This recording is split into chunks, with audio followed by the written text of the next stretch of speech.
Okay, thanks, Kira. Good morning, everybody, and thank you for joining today's webinar. I'm Andrew Campbell-Leedy. I'm the Head of Communications and Events at the Irish Centre for Diversity, and you're very welcome today. We recently held the National Diversity and Inclusion Awards 2026 to recognise and celebrate the valuable work being done to progress diversity and inclusion in Ireland. Everybody benefits when best practice with D&I is shared.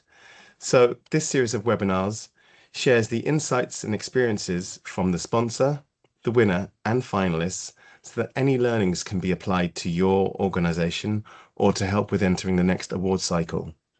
Today's session focuses on the category Advancing Social Inclusion Equality Award, which is kindly sponsored by Nestlé. Nestlé is the world's largest food and beverage company, and the workplace culture is based on core values rooted in respect. Respect for themselves, respect for others, respect for diversity, and respect for the future. This is their third time as sponsors of the National Diversity and Inclusion Awards, and they are proud winners of the Outstanding Diversity Initiative Award in 2024. Thank you for your support, which helps to make the awards possible. I must also congratulate Nestlé for being accredited with Investors in Diversity Gold, and unbroken 3 times in succession. Very well done. Investors in Diversity Gold is the top tier of Ireland's premier diversity and inclusion accreditation and framework for progress in this vital area. Before we start, it's important to mention that Nestlé, like the other sponsors and the Irish Centre for Diversity, had no part in the judging process and couldn't take part themselves. Some more housekeeping. I'll shortly hand over to the award sponsor, and then we'll hear from some of the finalists and end with the award winner, wrapping up in about an hour. Automatic closed captions are available in the Teams controls, and Kira will shortly be dropping a message in the chat function to let you know how to access those if you need them. The session's being recorded and will be available on the Irish Centre for Diversity website shortly. And the address for that is irishcentrefordiversity.ie or simply icfd.ie. Everyone is muted except the panel. But please do share any comments in the chat function. We'd love to hear which organisations you're joining us from today.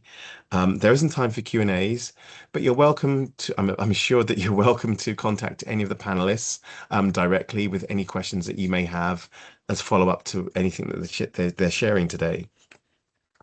Okay, so without further ado, to get started, I'm very pleased to introduce our hosts for today's session, Patricia Malone and Aisling Sechi from Nestlé Ireland.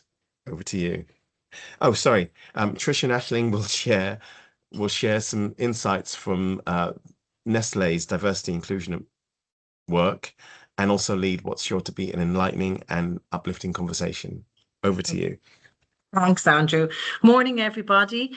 Delighted to have you all join us today. I'm Trish Malone. I'm the HR business partner here in Nestlé Ireland.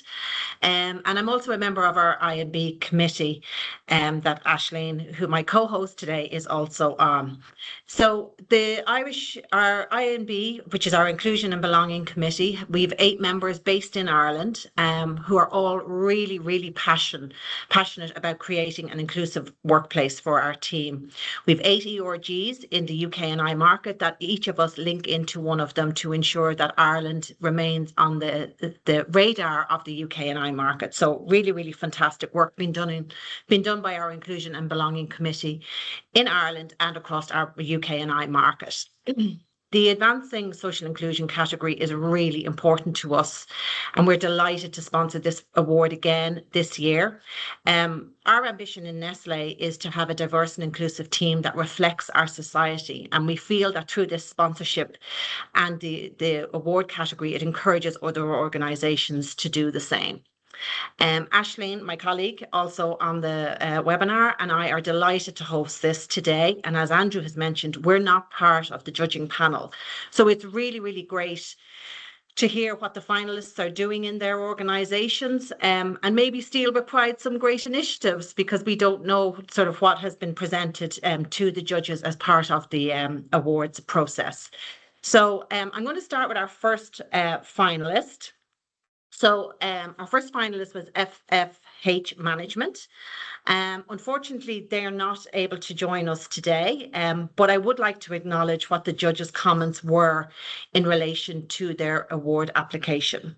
So they called out their mentoring program and holistic D&I approach are advancing equality in a small organisation, which really impressed the judges. So well done, FFH Management, and congratulations on being a finalist in this award category. Ashleen. So our next finalist was Intact Insurance Ireland and 123.ie, and I'm delighted to welcome Lynn White. So Lynn, if you'd like to introduce yourself to everybody, that would be great. Good morning, everyone. My name is Lynn White. I'm the Talent Acquisition Manager for Intact Insurance and 123, so I'm delighted to be here with you guys today. Brilliant. So the judges praised your integration of social inclusion into both the workplace culture and community engagement. How do you ensure that the impact of initiatives like EPIC and the Sanctuary Runners translate into a lasting systemic change for underrepresented groups? Thanks, Ashling. So here at Intact Insurance and 123, we believe that inclusion must be extended beyond the walls of our communities that we serve. So social inclusion means to ensure that individuals from all backgrounds, and particularly those from underprivileged and social social economic backgrounds have given our equal opportunities to access to equal opportunities. And our work is very much focused on education, employment and empowerment, and breaking down those barriers to kind of create building pathways to sustainable careers.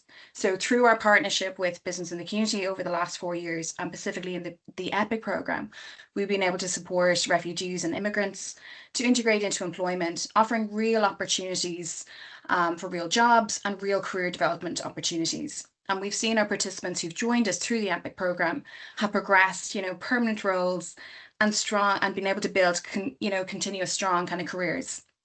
And I think it really their success has really been a powerful message to what is possible when businesses act with purpose. When we look at our Sanctuary Runners kind of partnership, which is, again, it's another organization that we have paired up with, who again bring immigrants and refugees and local communities together through sport. And I think the idea is that by running side by side, both with your colleagues and your local communities, it builds that friendship. And I suppose it kind of removes any fear that sometimes would exist. I think these initiatives have really kind of emphasized the belief that us as a business can be a counterweight in the division, using everyday connections to promote inclusive and belonging. We've other obviously initiatives that we've been able to kind of roll out over the years.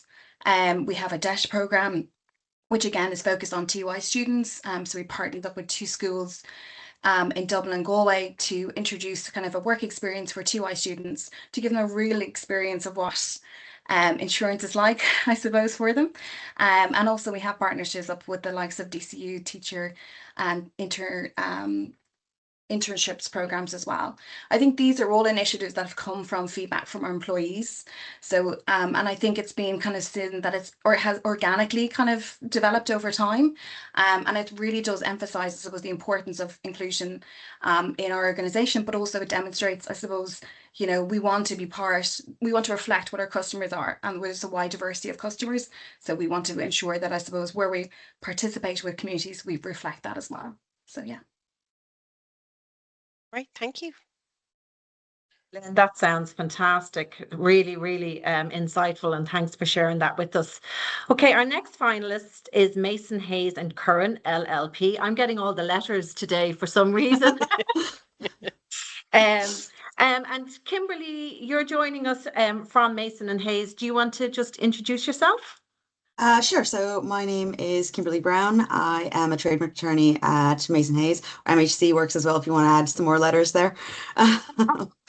And I'm also a member of our diversity committee. So there's a few of us, I think there's about 20 or 30 of us across the firm. And we're all volunteer based. And yeah, we just kind of I'll say this here. Our committee's drive is about celebrating diversity and empowering change. So we do this through our 5 pillars, and social inclusion via culture and background is one of those major pillars. And apologies, I can say what I look like as well visually. Yeah. So visually, I have dark brown skin, or light brown skin, sorry, dark brown hair. I'm of Indian descent and dark brown eyes. I'm wearing a black top and a silver necklace. Thanks a million. So, Kimberly, the judges enjoyed learning about MHC Rise and your partnership with universities. And through these, you're unlocking potential in underrepresented students. So, how do you balance creating structured opportunities with fostering confidence in these young people? So I think the main way that I can see anyway, our early careers lead, Sophie Ward, she manages and she spearheads a lot of this. And I think the best way that they've done this is by starting young. So we start with primary school students and, you know, really just show them that the opportunities are there for them, give them examples and give them role models of what they can aspire to be and show them who they can be. And then we kind of take them on through that. So with the TY programs, with the third level, and then with training contracts as well. So there are ring-fenced opportunities for at all the different levels. So for the TY students and for the training contracts, we also have the UCD Sutherland program where I believe they get mentorship. Those are the prizes. They get training contracts or mentorship and things like that. So, so yeah, I think starting young. Always good, isn't it? To get them young. Yeah. Brilliant, brilliant. And how many, I suppose, just how many sort of students would you take through the TY program? Like, you know, sort of what numbers are you sort of supporting through that? So for the TY program, we host 60 altogether, and then 10% of that is ring fence for deaf schools. Wow, that's amazing. That is really, really, that's fantastic, fantastic work. Okay, thanks for that. No problem. Thank you. And I just want to say as well, thank you to our sponsors, Nestlé, for allowing this to happen or making this happen, and as well as the Irish Centre for Diversity for providing this platform, especially at times like now where, you know, diversity just is kind of on the back burner, to allow us to have this platform to show how well everyone's doing and for helping us to be better and to do better. Yeah, no, absolutely. And I do think, like, obviously with what's going on in the world, you know, it is scary. But I think in Ireland, you know, we are still seeing a massive commitment to it, you know, which is, you know, go Ireland. It would be mine.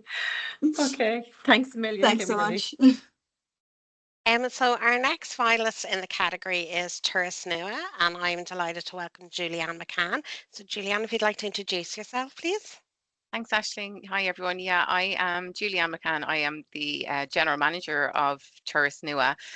So we're an organisation that was set up over 10 years ago in response to, I suppose, the recession, and there was very high unemployment rates in the, I suppose, in the country at that time. So the government needed to put something in place in response to that, and Turas Nua was set up there to essentially work with job seekers, and that would have been the key category, was that people were on job seekers allowance, and we were there to help and support them back into employment.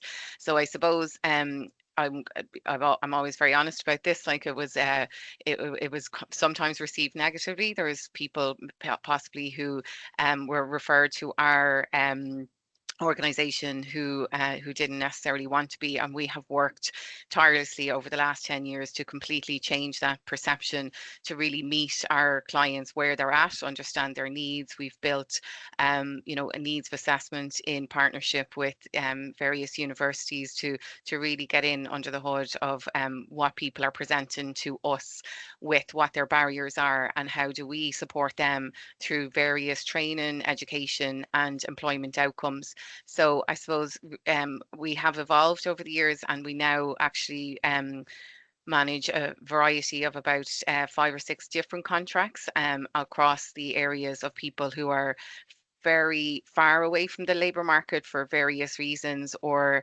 people with disabilities, and people from marginalised communities. So I'm glad to say we are a lot more, we're in a much more positive space in the last 2 to 3 years, and that has opened the doors to us to be able to collaborate and partner with a lot more employers and education partners, really for the greater good of our clients. So I hope that gives a quick introduction of who Yeah, we it's are. very inspiring. Yeah, And I think it's really good that you're meeting people at where they are rather than yeah, necessarily where society might think that they should yeah, be. It's very important to exactly. do that. So the judges Yeah, commented that a real standout of your nomination is that 1 in 5 staff started their journey with you as a former client, which is really fantastic. yeah. So Tourist Nua lives its principle that everybody's stories matters. So how does having lived experiences within your team influence the way you design programs, excuse me, and interact with employers? Yeah, I think that it's similar to what I said. It's trying to really make sure that we're working from a real position of empathy, and I suppose one of the best ways you can do that is to have lived experience and to have a real and real life understanding of where people are at. So I suppose it's something that happened naturally, because in Tourist Nua, really we are a vehicle for what we're calling lately skills-based hiring. So we, I suppose, are helping people to build CVs, build interview skills. So through that process, I suppose, we're naturally getting to know people. And if we're there, facilitating people into education and employment, naturally we're going to find people who fit very well into our own organization. So as I said, yeah, as you said, sorry, there's 1 in 5 people. I actually think it's more now at this stage, that they've come into us as a client presenting as people who needed help with employment and ended up actually working with us. And we find that that works out amazingly for our own teams, because everybody gets to sort of learn a lot more from each other, but also more so for our clients coming in.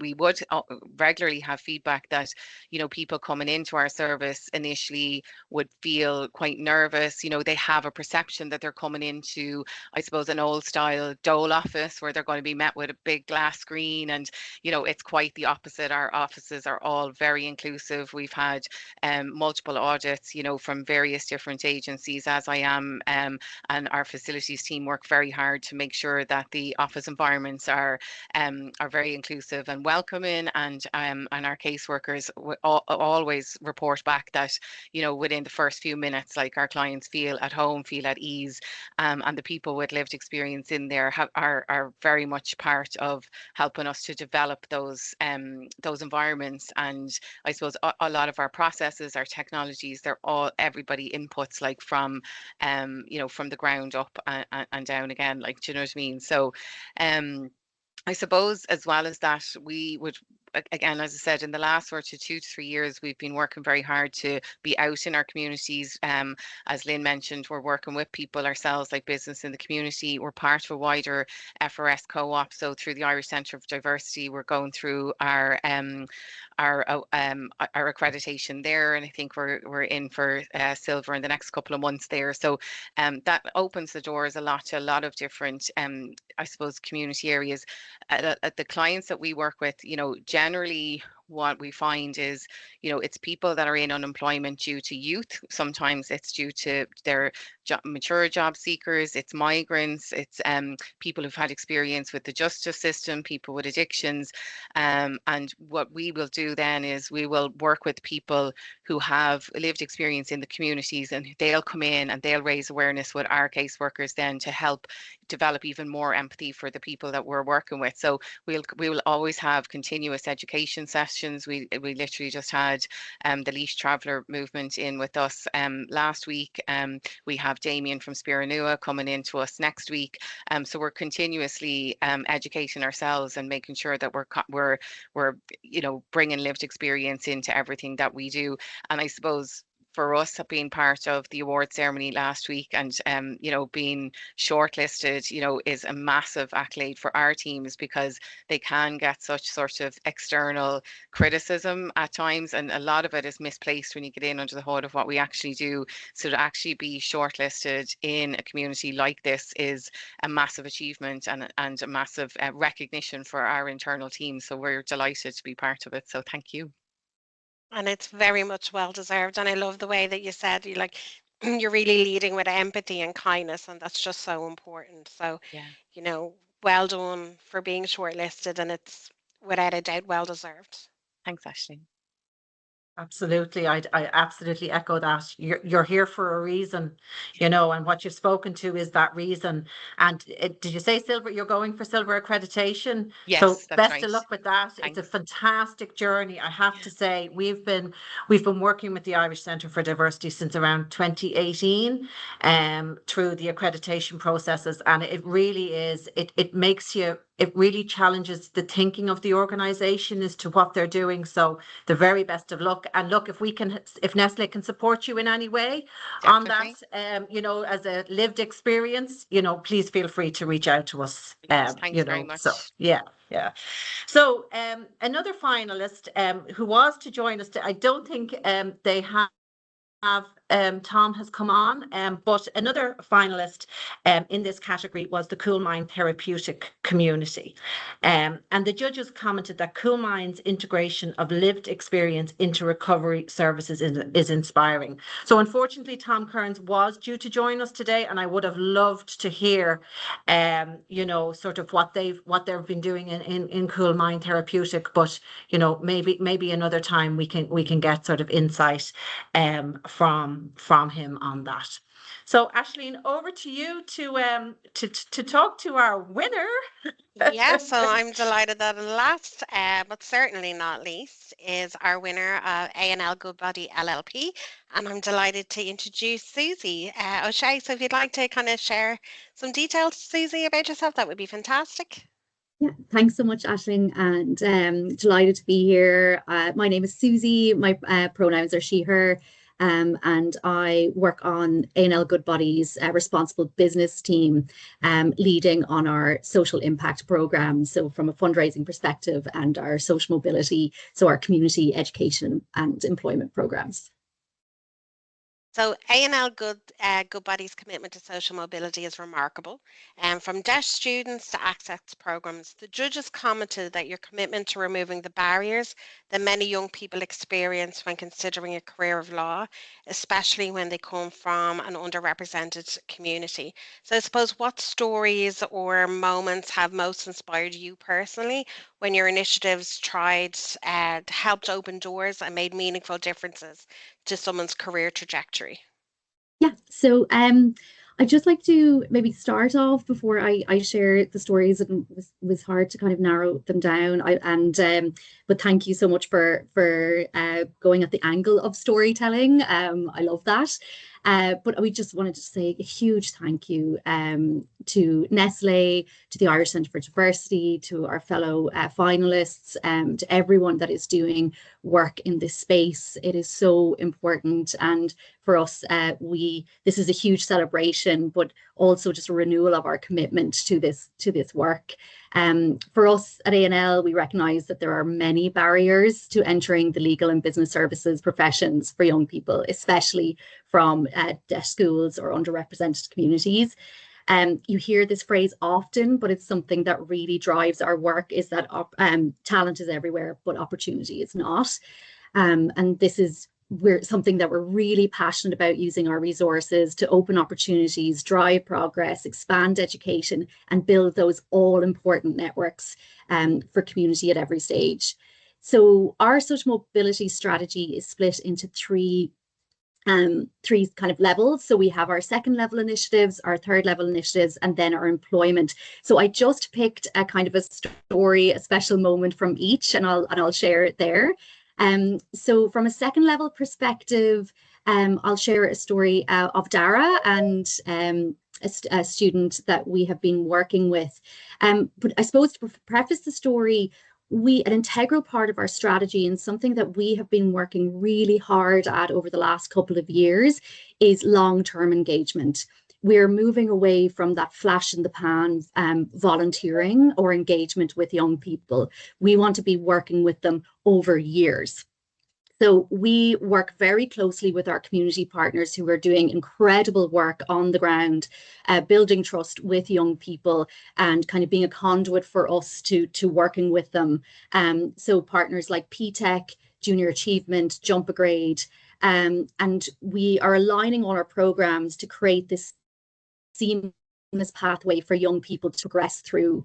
So we first met Dara in transition year through our in-house legal education program called Legal Fridays. So this is a legal education program designed specifically for deaf students in the Northeast inner city. We get about 30 students in each year. And we asked them specifically, are you interested in a career in law? And we've designed the program around looking at different pathways into law, including access routes, and also different careers at a law firm. And then with a sprinkling of kind of legal education skills like negotiation skills, advocacy, resiliency, things that our lawyers deal with every day, and skills that they have. So we met Dara in transition year, and she was an absolute superstar. Just had this amazing ability to connect with our people, but also had this incredible LinkedIn kind of a profile. She would share like top 10 tips of working as a transition year. So it was amazing. So we wanted to really support her as she went on into 5th and 6th year. So through our Jump a Grade partnership, we were able to offer Dara support for maths in 5th and 6th year. So we were able to offer her online tutoring. So Dara was also a student in PTech. So for those that may not be familiar with PTech, it's a program in the Northeast inner city that is the UPS of PTech it's an accredited program. So it's a QQI level 6 program. The students start in junior cycle, so in 2nd and 3rd year. Then they do an integrated work learning experience in transition year. And that is equal to 25% of their overall marks. And then they, in the senior cycle, they will do kind of CV skills, mock interviews, and other digital and business skills workshops. And then when they complete PTech, they get a college level certificate, and they haven't even sat the Leaving Cert yet. So it's an amazing program. And Dara was also a student in PTech. So we got to meet her again in 5th and 6th year through that program. And one of my favorite days of the year is going to the National College of Ireland to watch the PTech students walk across the stage to get their certificate. They are in their gowns, they are in their caps, and they're getting their certificate from the president of NCI. And again, they haven't even sat their Leaving Cert yet. And we were there at, at Dara's graduation and able to, say congrats, and we want to follow her story. And so Dara has gone on actually to complete she is completing the PTech 3rd level program. So PTech developed a 3rd level initiative that doesn't require CAO points, which I think is just this remarkable way to break down barriers in education. And so she is doing that, and the PTech 3rd level. You start with the City of Dublin ETB in kind of 1st and 2nd year, and then you can go on into the National College of Ireland to get degree level. So that's just an example of how our 2nd level initiatives, we are working with our partners to align up everything so that we are there for young people, regardless of whether they choose a career in law or not, and regardless of whether they want a job at A&L Goodbody or not. We are there to support them and open opportunities where we can. So just from a 3rd level perspective, so we, our social mobility initiatives, we take very much a collaborative approach at the firm. So my colleague at the grad talent team works very closely with university access programs. So we support students from first to final year through financial contributions through scholarships, mentorship and networking opportunities, offering free accommodation on our paid internships, and setting social mobility targets every year that we often exceed. So I just wanted to read a quote from a recent trainee. So I found the program incredibly impressive. The rich investment the firm has allocated to its interns and recruitment is evident. I've been exposed to the multidisciplinary nature of the work, as well as the depth of resources and knowledge the firm takes pride in. Coming from a socio-disadvantaged background, experiencing significant adversity from a young age, and working extremely hard to get to the position I'm in, it provides an excellent base for the development of those attributes and skills. So going on to just, I'm mindful of time, and from an employment perspective, I just wanted to share a recent story. So we partner with Career Leap, who do incredible work in the community, in the Northeast inner city community for young people aged 18 to 25. We actually held the graduation last night in our offices. We were one of the founding partners of Career Leap. And so we have hosted close to at least 8 work placements here. About 15 of our people have gone through the mentor training, and we have 2 full-time employees through the Career Leap program. So recently, a young person who did their work placement with us was working with our PAs and expressed an interest in doing a legal secretarial course. So on their own bat, went after their placement finished, went to do that course and reached back out to us to say, look, could you give me a one-day work experience at the firm? So of course, we were like, absolutely, more than happy to. And so that student is with us at the moment. They will be wrapping up in May, where we hope that we will be able to offer, fingers crossed, a more permanent or at least part-time position. And but for me, it was just, this young, he had the initiative. He felt that he had built the relationships. He had the confidence to reach back out to us.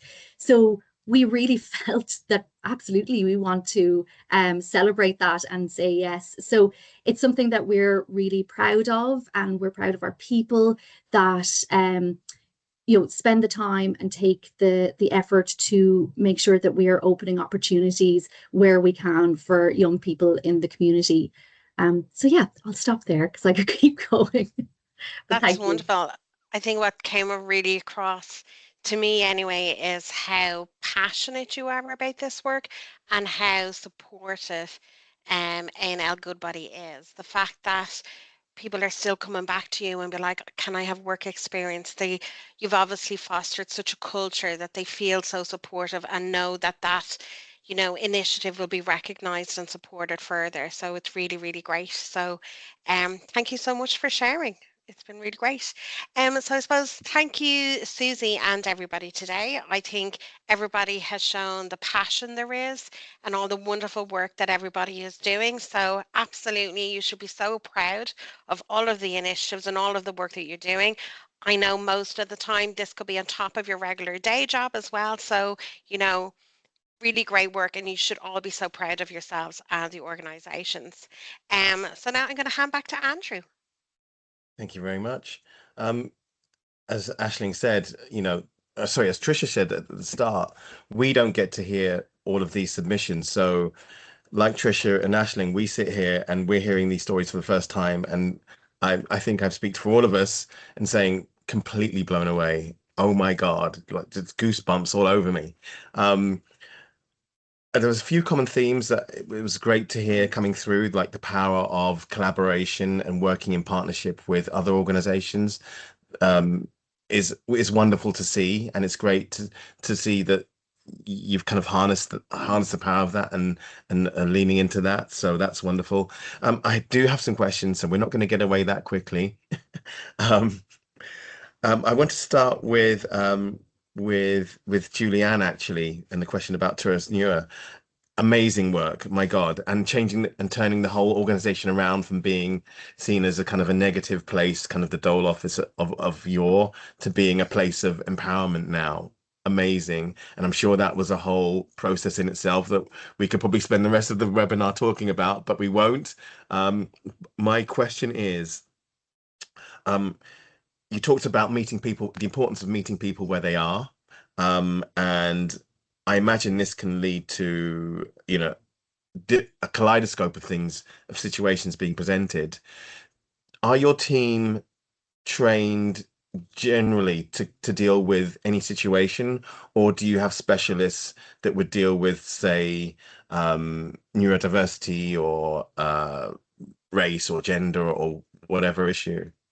Yeah, I think that's a good question, because I think what a lot of people don't understand is that really the only introduction we get to a person is that they are unemployed.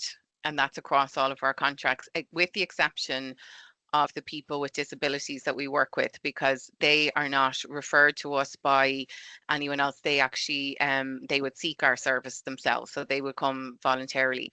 So I suppose in our disability services, we would work that hard for our own staff to get specialist I suppose training and education there. Now, we're lucky in that most of the people who work there are there over 20 years. They're very, very well embedded in their local communities.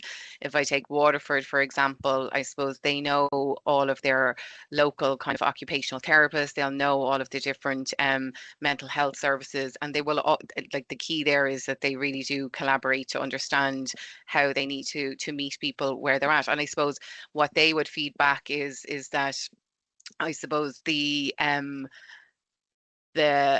presenting issues, I suppose, that people come with change over time. So when they started out, over 20 years ago, it was very much around physical disabilities. And then obviously things like recessions happen and COVID, and the landscape changes now. And people are presenting with a lot more invisible disabilities, and they need to educate themselves all the time and learn what they need to know about that. And I suppose previously those contracts would have very much worked out in isolation, and they have come in under the umbrella in Turas We have 6 counties who now all work together and collaborate, and we're able to then support them with wider access to networks like yourselves. Even we are due to get our As I Am accreditation any day now as well. We've gone through that full process. With that brings like a lot of education and training for staff there. So that's that area in particular. But I suppose in our national employment services contract, that is, extremely diverse. It literally could be anything, and anyone could walk in through the doors. So I suppose over the years, we've developed a lot of tools and technology that helps us to kind of capture the data. We have a cashless tool, as I mentioned earlier, that we've developed in partnership with Sheffield Hallam University. And through that, we're able to then sort of identify, look, what are the key and core areas that we need to help people in, and that's where we'll then go and seek further education, awareness sessions, again, even through our recruitment processes, bringing people in with lived experience. We also have a dedicated team of what we call client training specialists as well. So they're very much dedicated to developing content and developing training specifically for our clients. And again, that changes every year depending on what the data and the client feedback is telling us and what people are presenting with. So obviously, in 2023, we were contacted by the department to say that we are now going to have a lot of people coming from Ukraine, and we needed to respond to that very quickly. So straight away we implemented tablets across every single office so that people were able to have translation tools, while they were also all of our training specialists got trained on TEFL, so they were able to then immediately respond by delivering English language training. I think our data shows that by early 2024, we had probably about 3% of our Ukrainian clients going into work, and we're now at 30%. So 30% of our clients, and that's all through their progression, through the investment that we put into to developing their skills, working with local employers to understand what are their needs, and what's how can we match the two together, and what are the education and training that we need to put in place there to respond to whatever's happening. So that's just one example, but we have plenty in every Wow. cohort that we deal with. Yeah. Great. Thank you very much for that answer. Very, very detailed there. My next question then is to Lynn, actually. And I love that you work with sanctuary runners. Personally, this is me putting aside my Irish Centre for Diversity role. I think they're an amazing organization. And so I'm so pleased to see that they're getting kind of a commercial collaboration with you. I mean, and a perfect fit with 123's kind of type of sport. Yeah, very much so. We're very much mad about sports, so I think it was just a natural fit. And yeah, like it's a lovely partnership. It's definitely really kind of leans into our purpose, our values of building kind of communities and building resilience in the good times and the bad times. And I think it really does complement with obviously our Athletics Ireland kind of and 123 partnership. So yeah, it's a natural fit, and I think it's going to blossom over time, which is brilliant. So yeah, very pleased. Yeah. Pleased to give them a shout out. So, and I do have a question. That's not a vanity piece from me. Susie's been great at sharing the story of Dara and her progression through the whole process. I love a heart-wrenching story. Do you have any, I don't know how long your program's been running, but do you have a similar examples of a person that's come in maybe through TY and progressed through? I don't know if your program's been running that long to have that kind of progression, but not in our DASH can program.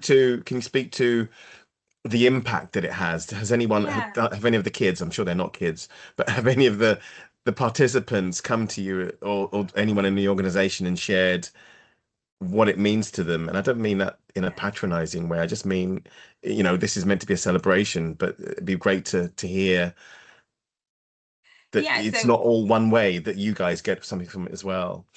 Absolutely, and I think that's the most important thing. It's a two-way street. It's not just us going in with the shiny kind of corporate logo or anything like that. Not at all.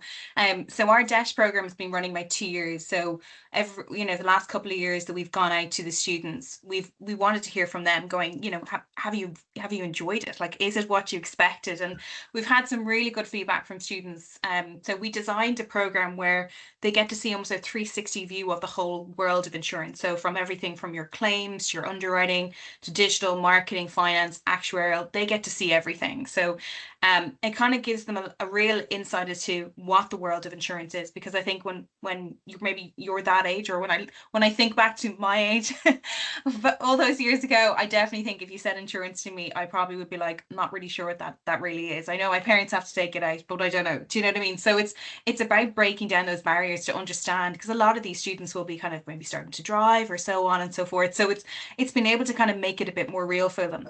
But one of the stories that really kind of took out, we definitely enjoyed, was one of the modules that the students get to is fraud.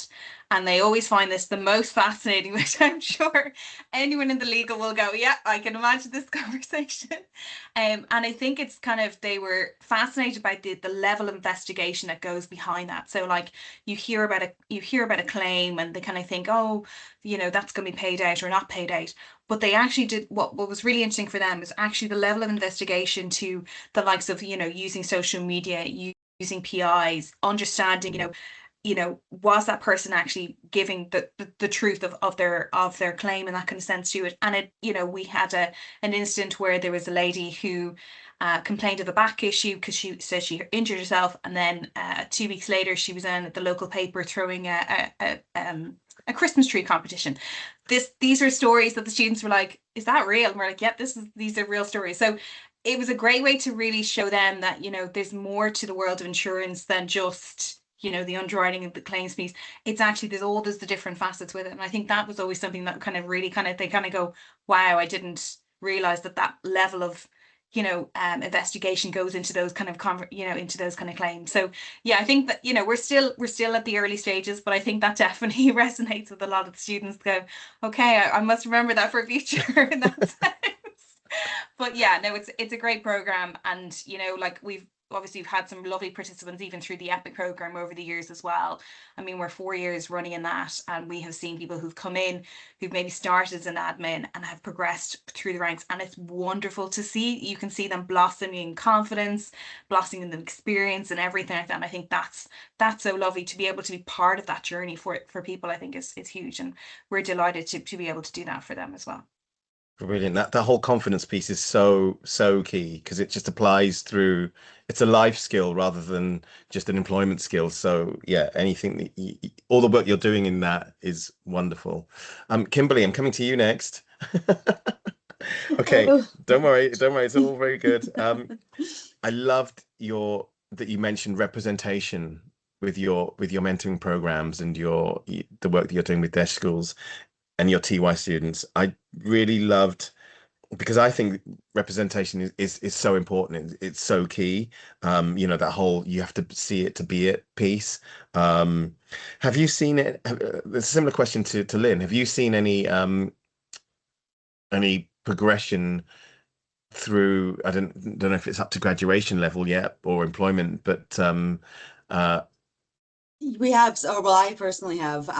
So I am not involved with the early careers lead, but I've seen it from kind of my perspective. So I started at MHC in 2022, and so we always get, you know, rounds of trainees that kind of come through several times a year. And so just the change from, say, 2022, 2023 to the trainees that are now cycling through, I've really seen the change there. You know, we have a different, not obviously the entire cohort is not completely changed, but the fact that there is diversity in that cohort now, which is incredible to see. And I know personally there was one person on our floor who would have gone through the entire thing, so from the TY to UCD, and now has got a future training contract. So it was great to kind of see a full circle moment for her.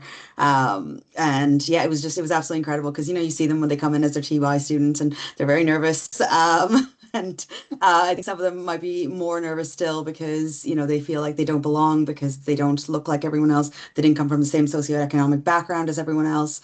And just to kind of see them again blossom from that to getting the internship to then getting a training contract, it really gives them that confidence. And then for them to be able to do that, they can then be the representation for the next crowd as well. Yeah. And my next question then is to yourself, because it's a follow-up question, and it's also to Susie. Is mentorship was a big piece of your activities. What do your team members get from, because there's obviously mentorship is a two-way street. So can you tell us what your team members get from mentoring students and working with, you know, new starters? So from what I've heard, there has been no shortage of partners volunteering. So Sophie has said that, you know, you nearly need to turn people away. So I think it just Brilliant. gives them the opportunity to work with students that wouldn't necessarily have had that opportunity. As a firm, we're well aware that, you know, the legal profession in general is very unequal. You need to basically start at a very high level to even get into the profession, much less get into the firms, into the top 5 firms. So I think for our partner mentors, it's kind of that gratitude of being able to give back and to share their knowledge and to give, or to lessen that inequality. Yeah. Like Lynn was saying, how turned on the kids were by the fraud piece, the different perspective that the kids must bring to the Yep. partners, say, must be amazing. Susie, is that something that you've kind of noticed through your work with your work in a similar area Yeah, in terms of absolutely. mentorship? Yeah, and to echo what Kimberly was saying, you know, there's all that, and I would kind of say in addition, I think it gives our people a sense, a purpose outside of their day-to-day work. You know, that I'm not a lawyer. My background is in social work. So our lawyers work long hours, and I think it is something for our people to do that gives a sense of purpose and outside of their day to day, and that purpose within the community. And for me, as somebody that works with supporting our volunteers and recruiting volunteers, that mentoring piece is key, because we find that if our mentors do it once, they're inclined to do it again, and it connects them to our wider responsible business goals and our wider D&I goals. And I think people feel more connected to what we're doing as a business. But also for me, it's that networks piece. I just am a big believer in the power of networks for people that are from underrepresented communities. And we have at the moment one of our PTech students that would have done transition year last year is now being mentored one-on-one by one of our senior leadership. And that is so critical, because that person has that network, and that mentor can now point that young person in the direction of other people. So there's so many benefits for our mentors. Thank you. Yeah, I have a mentor myself, and it's so valuable. I think whatever stage you're at in your career, having someone as a sounding board and someone to just steer you and say, maybe you should, just opening your eyes to different possibilities is an amazing thing to have. So thank you very much for your mentoring programs, everyone that's doing them. Patricia and Aisling, you don't get away without a question. I've seen on LinkedIn, and I should have kind of checked this with you before. I've seen that Nestlé does a lot of work in collaboration with helping with supporting local community groups. Have I misread that? I just wondered, can you talk about any of that? I've seen that you do away days where the team go out and help with X, Y, or Z. Did I dream that? I didn't dream that. Can you tell us some more about that? Yeah, so obviously, we mentioned, obviously, Nestlé Ireland is part of the UK&I market, but Nestlé provides 2 volunteering days to every employee, fully paid, to be able to step away and give back to the local communities. So we do that through a number of different ways. So our current charity partner is Barrettstown, which is a phenomenal charity, providing serious fun for children with serious illness. And we just had our Nestlé Ireland conference there the week before last. The weeks are flying away from us now. And the CEO, Dia Hearn, spoke at our conference, and really, really inspiring. But we had a volunteering day there last May at Barrettstown, basically out cleaning up, painting, doing whatever needed to be done. And the participation that we had from the team was over 90% participation. And those that couldn't make it, it was because they had annual leave planned or whatever. So it was phenomenal, and a great day. And it really, when you're listening to stories from the people in Barrettstown, it's goosebumps. It is goosebumps on your arms, like listening about what they're doing. We also work, obviously, we're the biggest food company in the world. We also work with Food Cloud. So, we ensure that none of our food goes to waste, goes to landfill. So we work with Food Cloud in sort of donating food before it expires, that it's not suitable for sale. Now, I'm not commercial, Ashley might know the better terms, but you probably get the gist of what I'm trying to say. But we also then go in and volunteer in Food Cloud. And there's a number of different ways that you can volunteer with them. So you can go into the kitchen and help prepare food for meals for distribution. You can also volunteer in their what's it called? Their warehouse. Where you're preparing the orders. What's it called? Their warehouse. Warehouse, right.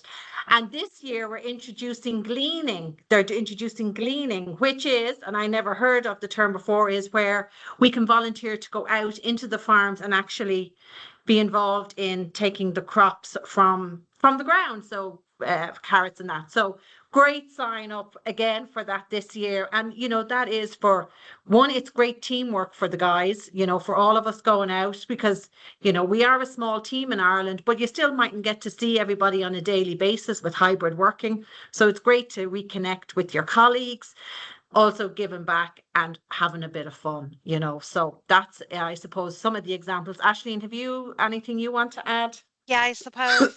So just to put in context, I'm the marketing manager for our cereals division, and we would work very closely with Paralympics Ireland, and particularly at the Paralympic Games in 2024, as we recognise that the coverage of the Paralympic Games isn't always the same as the traditional Olympics. And that's something that we really wanted to address. And we had a whole Bring the Cheer campaign that we really wanted to recognise these athletes who are putting so much time and effort. Like, it's so difficult.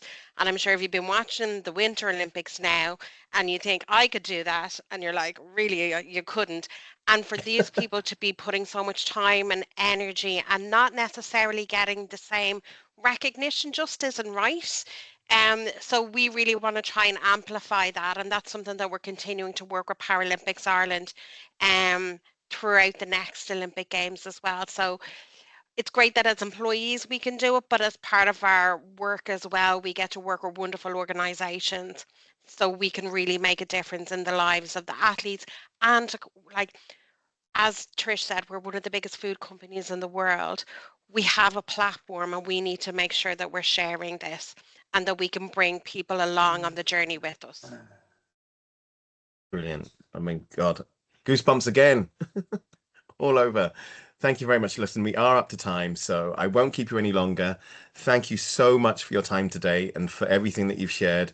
Amazing work. And as Kimberly said at the start, thank you very much to all of you and anyone that's watching for your commitment to progress in this area, because yes, there are winds blowing us here, there, and everywhere, but having that steadfast commitment and that long term, I think one of the participants mentioned being in it for the long term and the importance of that, sticking with it and just keep on keeping on going. So valuable. Thank you so much. My formal thank yous are to Trish and Aisling and the rest of Nestlé for sponsoring the award. Thank you very much for that. Thank you to our finalists, to Kimberly, to Lynn, to Julianne, and thank you to Susie, our winner. Amazing work being done by all of you. So thank you. Thanks to Kira for all of your help behind the scenes, making this all run so smoothly. Thank you to you, the audience, for joining us today, and hopefully you've taken as many notes as I have. You get the advantage of being able to rewind and listen back to things. So I hope you find this useful. The recording will be available very shortly, in a few days, once Kira's done her bits tidying it up. And do feel free to contact ourselves at the Irish Centre Diversity if there's anything that's piqued your interest and you'd like to know more about. Please also contact us through our website to register for other webinars in this webinar series, and to view the other recordings.